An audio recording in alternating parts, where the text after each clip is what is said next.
This group of chemicals has significant anti-tumor properties. Cannabis kills cancer cells in many cases. They have anti-tumoral effects. There's nothing else that impacts on so many of our illnesses. We know that it kills cancer cells without hurting the non-transformed cells. In recent years, the hemp plant has been proven to be anti-inflammatory, antispasmodic, and antibacterial. It can treat depression, traumatic stress syndrome, chronic pain, glaucoma, migraines, multiple sclerosis, Tourette's, nausea, and a host of other ailments without the unwanted side effects of pharmaceutical drugs. In the 1800s, medical journals published more than 100 articles on the therapeutic use of the drug, then known as cannabis indica, or Indian hemp.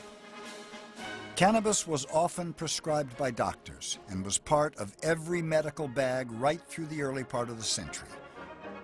It was a popular treatment for labor pains, asthma, rheumatism, and nervous disorders. It was even given to cranky babies to get them to stop crying. Dozens of major studies have been published in the last few years that indicate that the chemicals in cannabis, in the lab and in animals, have a significant effect on fighting almost all major cancers, including brain, breast, prostate, lung, thyroid, colon, skin, pituitary, melanoma, and leukemia cancers.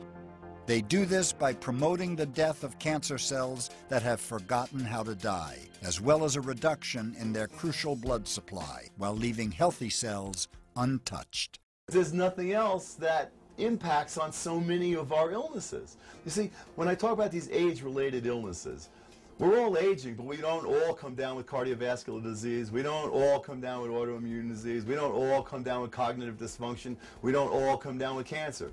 But the chances are we're going to come down with one of them. All right?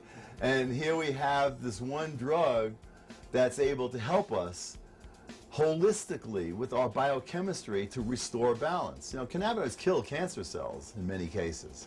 People are not aware of that. They think cancer, cannabis, anti-nausea.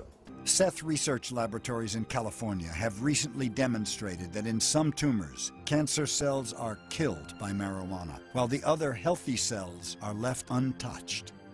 Cells that stop moving and become still white dots are dead cancer cells.